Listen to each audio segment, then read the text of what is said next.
नमस्ते अनि स्वागत छ मेरो नेपाली सादा रेसिपीमा। आजको रेसिपीमा मैले बत्तै चराको एकदमै मिठो रसिलो झोल बनाउने तरिका सिकाउँदै छु। तपाईहरुलाई कस्तो लाग्छ सल्लाह सुझाव दिनुहोला।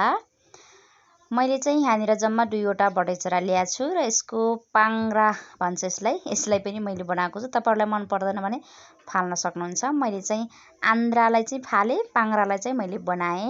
अब यसलाई मैले पिस पिस बनाउँछु र पकाउँछु। मैले यसको लागि मरमसला धेरै केही पनि राख्दैन।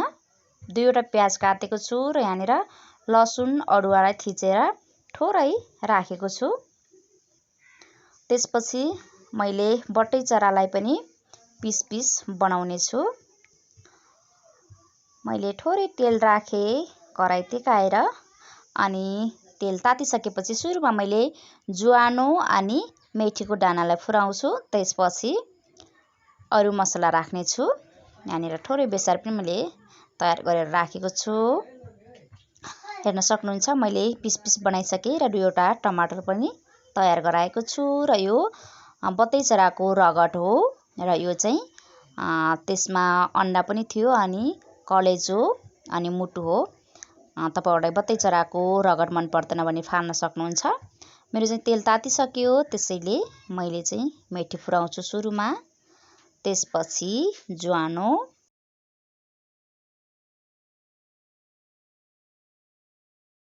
यसरी मेथी र ज्वानो कालो कालो बनिसकेपछि मासुलाई राख्ने र एकछिन बेर मासुलाई मात्रै यसरी तेलमा चलाउँदै पकाउँदै गर्ने। मैले चाहिँ बेसार पनि राखिन, यसरी मासुलाई मात्रै चलाउँदै पकाउँदै गर्छु। यसमा मैले मुटु कलेजो अझै राखेको छैन। एकछिन पछि मासु पाकिसकेपछि रस बनाउने बेला राख्छु मैले। तपाईहरुलाई यदि मुटु कलेजो पनि फ्राई गरेको मन पर्छ भने राख्नु होला। मैले चाहिँ केही नराखी मासुलाई मात्रै तेलमा फ्राई गर्दै छु।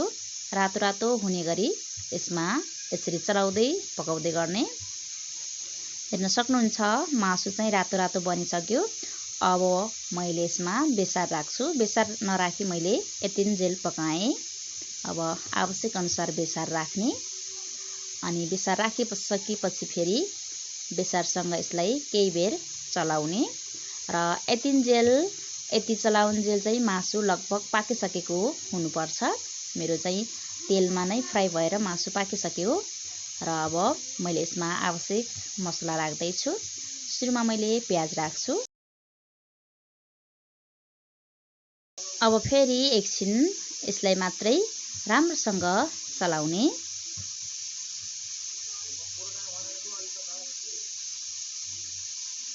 मैले तेल अलिकति कम नै राखेको, तर यो बत्तै चराबाट निस्किएको तेल हो। अहिले यहाँ एकदमै धेरै तेल देखिरहेको छ। यसलाई मैले यतिकै राख्दिन्छु। अब यसमा मैले लसुन र अदुवा थिचेको पनि राख्छु र यसलाई पनि राम्रोसँग चलाउँछु।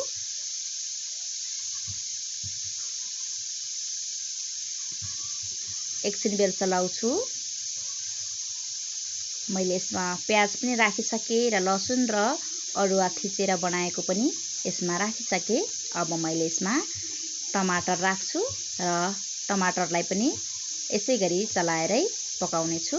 टमाटर राखिसकेपछि बल्ल मैले नुन राखेँ। नुन मैले यति राख्छु र यसलाई राम्रोसँग चलाउँछु र यो चलाउँदा चलाउँदै टमाटरलाई पनि यही मासुमै यहीँनिर पकाइसक्छु मैले।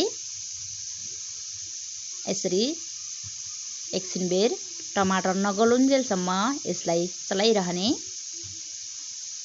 हेर्न सक्नुहुन्छ मेरो टमाटर पुरै पेस्ट भइसक्यो। यसरी अब यसमा तपाईहरुलाई आवश्यक पर्ने रस राख्न सक्नुहुन्छ। मलाई आवश्यक पर्ने यसमा रस राख्ने छु। यसरी अब मैले यसमा मलाई कति आवश्यक छ त्यही अनुसारको रस राख्नलाई मैले पानी राखिसके। अब यसलाई एकछिन बेर मज्जाले उम्लिन दिने। त्यसपछि बत्तै चराको एकदमै झोलिलो तरकारी तयार बनिसक्छ। अब यति मैले रस यति राख्छु। अब यसमा मैले मुटु कलेजोलाई राख्छु।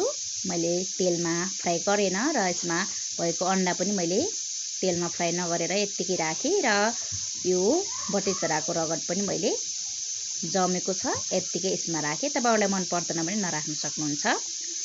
अब यो मज्जाले उम्लिसक्यो र यो खान योग्य बनिसक्यो।